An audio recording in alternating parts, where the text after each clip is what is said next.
So, we're in New York. We're in New York. And we're about to do something we've never done before. We review mattresses all the time. We write about them, we test them, we make videos about them, you name it. But we've never actually gone inside a mattress factory to see how they're made. Until today. And we're at DLX Mattress, and we convinced the owner to let us in, show us everything, and answer some questions that, let's just say, most mattress companies would rather avoid. Just like, why is the industry so confusing? Or why does everyone on Reddit think it's all a scam? We're gonna ask all of it, no scripts, no heads up on the questions. And if he dodges, we'll notice. Yep, definitely. But honestly, we're also just curious. We've been doing Mattress Advisory for a while now, and there's still stuff we don't fully understand about how these things are actually built. Like, what actually makes a mattress expensive? Is the $2,000 one really that different from the $500 one? We're about to find out. Let's go see how mattresses are made. And we should definitely get out of the cold. Oh yeah, let's get out of here.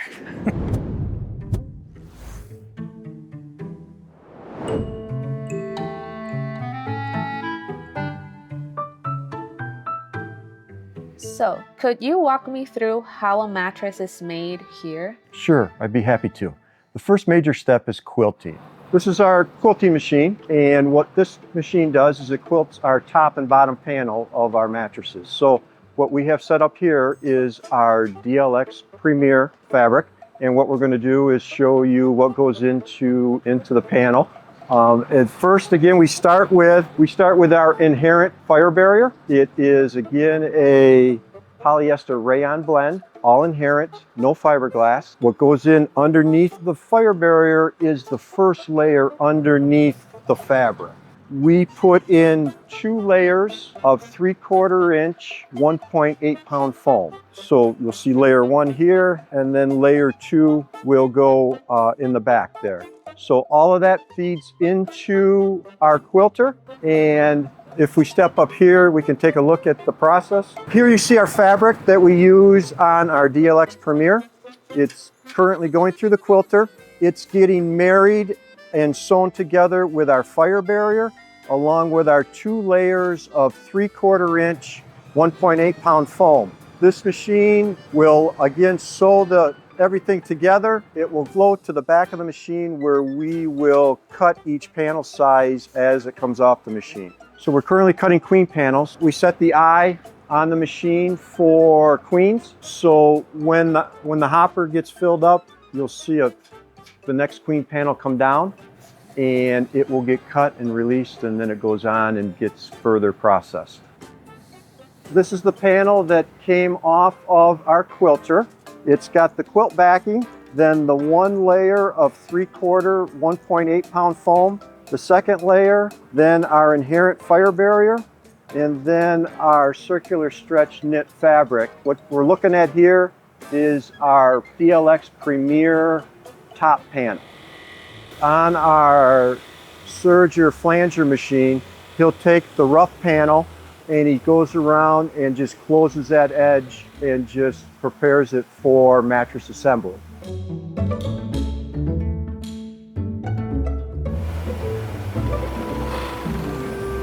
She'll attach the zipper to the inner panel.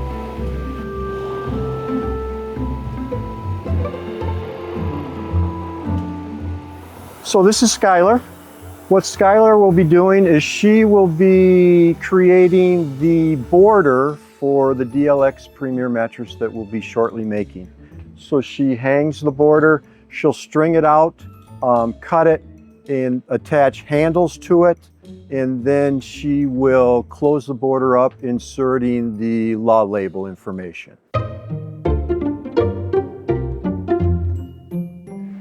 You can see that it's got the 2 rows of small coils going down each side. Just really gives the mattress great side support. It's a great unit. We've had a lot of success with that. So what I'm going to show you here is John will be laminating the foam that goes on each side of the mattress, and then he'll go and he'll put the quilted panel on the bottom of the mattress. He'll attach the top inner panel to the top of the mattress.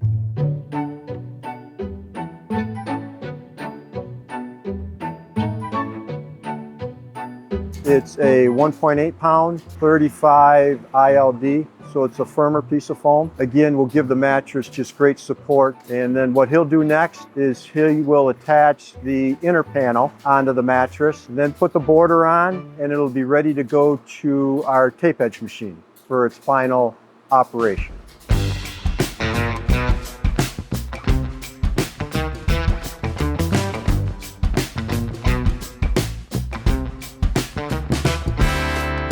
What Doug is doing here is the final operation of the mattress, and it's called tape edge. And Doug will go around and it simply closes the mattress up and makes it ready for bagging and then essentially out to a customer.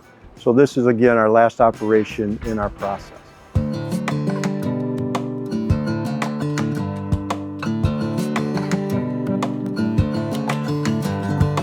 And here behind me is our roll pack machine. We use this machine every day, and it's the last process of compressing, folding, and rolling up the DLX mattresses, and then they get shipped out to the customer's doorstep. This first area is the press, and that will compress the mattress down. Then it continues on. The mattress will get folded, it'll get spun, and then it goes to the back end of the machine, which are the rollers that roll the mattress up into the cylinder. It drops the cylinder out the back of the machine, and then we simply put that in one of our DLX boxes, and it is ready for shipment.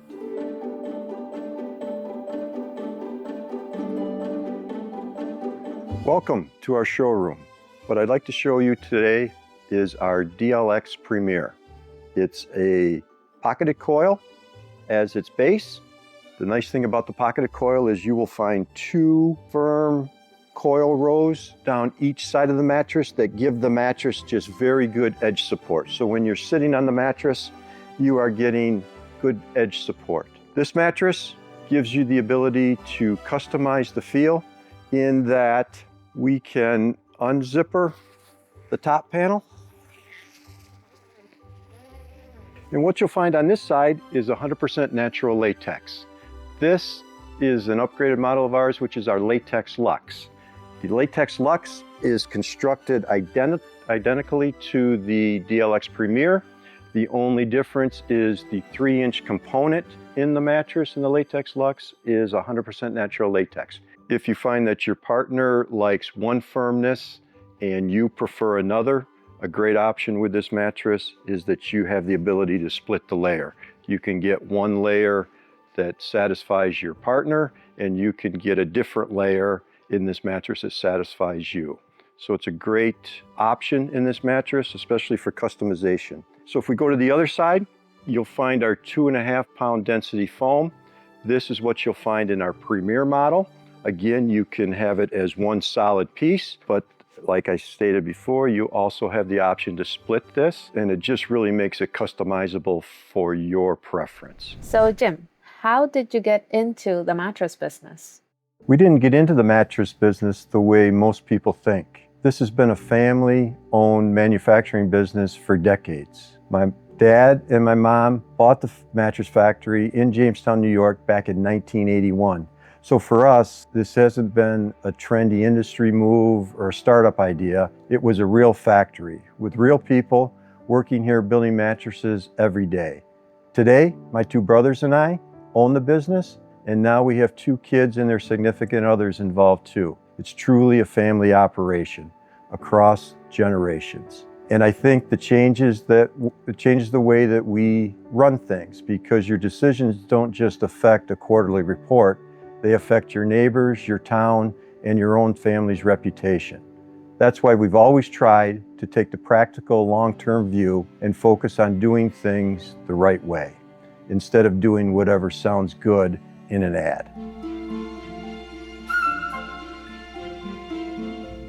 So, as you mentioned, DLX didn't start as a typical startup. When did you realize selling online mattresses made sense? DLX started in 2017, and the reason was pretty simple.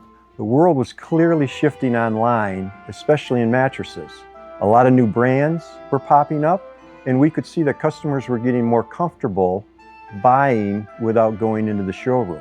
We felt like if we didn't adapt, we'd be leaving our future up to other people, and some of whom weren't even manufacturers. We also cared a lot about keeping manufacturing here in Western New York. This area has a long history of making things, and the easiest path to this industry is to outsource or go overseas. We didn't want that. We wanted to keep jobs here, local in Western New York. Keep the skill in the building, and ideally create more jobs for people in this area. So we invested in the equipment to compress and ship mattresses across the country. That made the key that made online possible for a small factory like ours. And one thing people don't realize is compression isn't some new trick. It's been done in the industry for a long time. But for us, it allowed the factory to stay the factory and still serve customers nationwide. Do you offer a lifetime warranty, and how does that work? We do, and we actually try to be unusually honest about what that actually means. We call it our honest lifetime warranty because we don't believe in pretending something will last forever in the exact same condition. Nothing lasts forever. No mattress is going to feel the same in year 20 as it did in year 1. Foam softens, material settles, and people's bodies and comfort needs do change over time. So yes, it is a lifetime warranty, but starting in year 11, it becomes prorated, which means there are costs associated with replacement. We'd rather be upfront about that than use lifetime as a marketing headline that surprises people later on. We always encourage customers to actually read the warranty pages so that there are no surprises. You brought up foam density earlier. How can you tell cheap foam from high quality foam? It's hard because a lot of shortcuts are invisible once the mattress is finished. One of the simplest things to look for is foam density. Higher density foams usually last longer and they hold their feel longer. For example, here's a 1.2 pound piece of foam and here's a 1.8 pound piece of foam. That 1.8 pound foam is about 50% denser. It's heavier. It tends to be more resilient and it costs more. So a company can save a lot of money using lower density foams, and the consumer might not notice right away because the mattress still can feel good on day one. But over time, those foams soften faster, and that's when people start noticing sagging or loss of support. A lot of durability problems come down to the quality of foams and the materials you can't see hidden within your mattress. What are the most common complaints you hear most often? The most common complaint is comfort. Too firm, too soft, not quite right. And we understand that comfort is personal. But we also try to explain is that the mattress is only one part of the sleep equation. Your foundation or bed frame affects support. Your pillow affects alignment and shoulder and neck pain. Your sheets, mattress protector, and even blankets affect your surface feel and temperature. What you eat, how active you were, how much sunlight you got that day, your stress level, the humidity in the room. All those things affect how you sleep and how the mattress feels. So we take comfort concerns seriously, but we also try to look at the whole picture. Sometimes it's the mattress fit issue, and sometimes it's a setup or a lifestyle issue that can be improved without replacing the mattress. What do customers misunderstand the most? I think the biggest misunderstanding is that any company can guarantee comfort. We can't, nobody can. The most honest companies will tell you that. What we can do is reduce the risk. That's why we built the Premier with a zipper system so that comfort layer can be adjusted, and why we have a 120-night trial. We also ask customers to give it 30 nights because both your body and the materials need time to break in. And the other big misunderstanding is how much the support underneath matters. A mattress can feel totally different depending on whether it's a solid foundation or a frame that flexes. We spend a lot of time troubleshooting that because it impacts both comfort and durability. So if someone's trying to find a company they can trust, what questions should reveal a trustworthy mattress company? First, ask if they'll tell you what's inside their mattress. Real information, not vague descriptions. Transparency doesn't guarantee that the mattress will be right for you, but a company that won't disclose the materials is usually a red flag. Second, ask about trade-offs. A trustworthy company can explain what they're optimizing for and what they're not. No mattress does everything perfectly. And third, be careful with reviews. Reviews are helpful, but a single review shouldn't make your decision. For example, someone could post on Reddit that a Premier firm was way too soft. And for them, that might be true. That doesn't mean the mattress is wrong. It means that person has preferences that don't match others. The key is understanding patterns and context, not one loud opinion.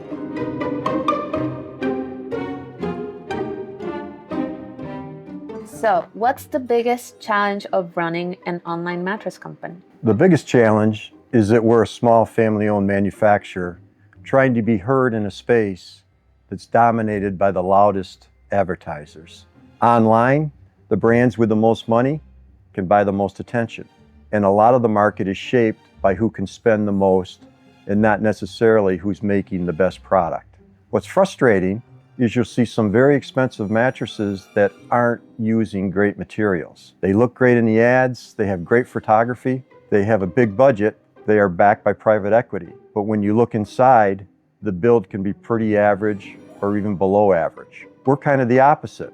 We're putting the money into our materials and construction and trying to keep the price fair, but we're not running Super Bowl level marketing budgets. The other big challenge is something the industry doesn't like to admit. Comfort is so subjective. There isn't a one-size-fits-all mattress. What feels soft to one person can feel firm to another. And what feels supportive to one body type can feel totally different for someone else. That's one reason our Premier model is so popular, because we build in adjustability. Instead of pretending we can make a single feel that works for everyone, we designed a system where you can change the 3-inch comfort layer. It doesn't solve every situation, but it reduces the risk and gives people, our customers, more control. A lot of these companies say they quote-unquote eliminate the middleman. What does that actually mean for DLX? A lot of direct-to-consumer mattress companies aren't really mattress companies. They're marketing companies. They don't make anything. They hire a factory, they pick a design and build a brand, and then they sell it. And there's nothing illegal about that, but it's not the same as being a manufacturer. We actually make the mattress. We're a factory first. In fact, in the early days, we built mattresses for some e-commerce brands that said they were eliminating the middleman, and they were literally the middle of it. We were the ones building the product they were selling. So when we say direct, we mean it in a real way. Customers can talk to the people who actually build the mattress. The customer isn't just buying a marketing story, they're buying something made in our factory by people who are here every day. That also changes customer service. If a customer has a question about materials, support, firmness, maybe the mattress durability, we can answer as builders, not simply reading off a script. And we can be honest about trade-offs because we're not trying to protect a brand narrative. We're trying to help someone sleep better and get a great night's sleep. Why can mattress shopping be so confusing? Yeah, so mattress shopping is confusing for a few reasons. First, people don't buy a mattress very often, so most consumers are trying to make a big decision without a lot of recent experience. Second, the retail side of the industry has historically used different names for similar or even identical mattresses, so comparison shopping becomes almost impossible. Then there's the biggest issue. Everyone claims that they have the most comfortable mattress, but comfort isn't a universal thing. Comfort is subjective. What works for one person can be uncomfortable for another. Even a well-built mattress can be the wrong fit if it's not aligned with your preferences and your body type. Another problem is transparency. A lot of brands don't clearly tell you what's inside their mattress. They'll use names and stories, but no real information. We try to be straightforward about what's inside because it helps people make a better decision. But I'll also say this, you can't rely on specs alone. A mattress can look incredible on paper and still not feel right. Specs are useful, but they don't guarantee comfort. How do you know if a DLX mattress is right for you? The best predictor is what you've liked before. If you've tried mattresses in stores and you've found that you like the higher end pocket coil or hybrid mattresses that are around 14 inches tall with that luxury hotel feel, then there's a pretty good chance the Premier is going to feel similar to that. That's really what the Premier is, a high quality, traditional feeling mattress built with better materials, made by a family factory and without the big brand markup. And the way we help people is simple. We talk to them just like humans. We'll ask you your height, weight, sleep position, what you're sleeping on now, what you've liked or what you didn't like about it. Those details matter a lot more than just a generic firmness scale. If we think you're a good fit, we'll say so. If we think you're not, we'll tell you that too. We're a small company, so if you call, we can't always pick up instantly. We're not available 24/7, but we do call people back and we actually try to help them make the right choice. So, what's something people overlook when buying a mattress? One of the most overlooked parts of the whole mattress purchase is what's supporting the mattress. People will spend a lot of time on the mattress and then put it on the cheapest frame or foundation they can find online. The problem is everything between the mattress and the floor affects performance and durability. If the support system flexes or the gaps are too big, then there's no real center support. A mattress can feel less supportive and wear out faster. And then people assume that the mattress is defective when the real issue is the support, like the box spring, the frame, platform bed, slatted base, etc. This isn't a gimmick or an upsell. We're happy to recommend alternatives, and you don't need to buy anything from us, but you might need something that's more substantial than the cheapest option on Amazon. A proper foundation or a proper platform base can make a bigger difference than people realize. Unfortunately, most of the stuff out there won't properly support any mattress. People blame the mattress when it's really the frame. You mentioned gimmicks. What's a common gimmick in the mattress industry right now? One of the biggest gimmicks is cooling technology. A lot of these cooling materials create a cool to the touch sensation for a short period of time. Then maybe in 10-15 minutes, your body temperature wins. That doesn't mean cooling materials are useless, but the way it's marketed makes people think they're buying a mattress that stays cool all night, and that's rarely the reality. Real temperature regulation has more to do with airflow, bedding, room environment, and the overall design than it does with a label on a foam layer. If someone sleeps hot, we'd rather talk honestly about the whole sleep setup than sell them a cooling buzzword. So, honest question, how long should a mattress actually last? Yeah, that's a really hard question because it depends so much on the person and the setup. But the most honest answer is all mattresses will soften or settle over time. No matter how well they're built, it's not realistic to expect a mattress to feel exactly the same in year 5 as it did on day 1. A good way to think about it is think of your sofa. You can usually see where people sit on the sofa because the cushions change over time, and you're not sitting there 6 to 8 hours a day like you use your mattress. A mattress is one of the most used items in the entire home. Durability depends on a lot of factors. Your weight, moisture, whether you use a protector, how well it's supported, how often it's rotated, and even your environment. That's why we stress the importance of a proper foundation and mattress protector. It's not a gimmick, it's just reality. Your setup impacts how long the mattress performs well. Okay, to wrap things up, what do you hope customers say about DLX? I'd want them to say that we're real people and we're real nice to work with, that it felt like dealing with an old school company that actually cares. We know not everyone will love our mattresses, and we don't pretend otherwise. What we try to do is reduce the risk up front by having real conversations about fit. And if someone does buy and it's not comfortable, we have a process. We ask them to sleep on it for 30 nights, let it break in, and let their body adjust. Then we troubleshoot.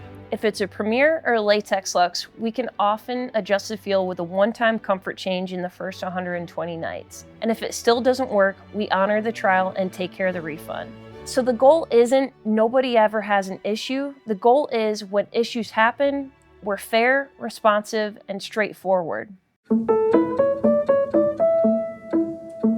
Why should someone trust you? I think trust comes down to the company structure and incentives. We're a family business. We're not private equity. We're not trying to juice short-term numbers and disappear. We've been doing this for a long time, and the next generation is already involved. So we're thinking in decades. We're also transparent. We'll tell you what's inside the mattress. We'll tell you what we think will work and what won't. We'll tell you the truth about warranties, durability, and how comfort changes over time. We don't do hype and we don't promise magic. At the end of the day, we're mattress builders. We make the product we stand behind it, and we try to treat people the way we want to be treated. If we were the ones buying something that we spend a third of our life on. As our family, we would be honored to place a DLX mattress in your home. So builders, not marketers, that's the difference right there. Jim, I appreciate you taking the time and being so open. This was great. Okay, that was a lot. It was a lot. My brain is still processing. I don't think I've ever seen that much foam in my life. Yeah, honestly, this is the kind of stuff we wish we knew years ago when we started reviewing mattresses. Like, actually seeing how they're put together changes how you think about it. And Jim didn't dodge anything. We asked him about pretty much the industry, the pricing, and even who shouldn't buy his mattresses. Yeah, that one surprised me a lot. Most companies will never tell you not to buy their product. Right? But that's kind of the point. If someone being straight with you about the limitation, you can actually trust them. So, look, if you're mattress shopping and you're overwhelmed, confused, don't know who to believe, we get it. That's literally why we started Mattress Advisory. We got reviews, comparisons, guides, all of it on the site. Links is in the description. And if you want more of this, like going behind the scene and asking the uncomfortable questions, let us know. Drop a comment. We might do more of these. We'll see. Thanks for watching. See you in the next one.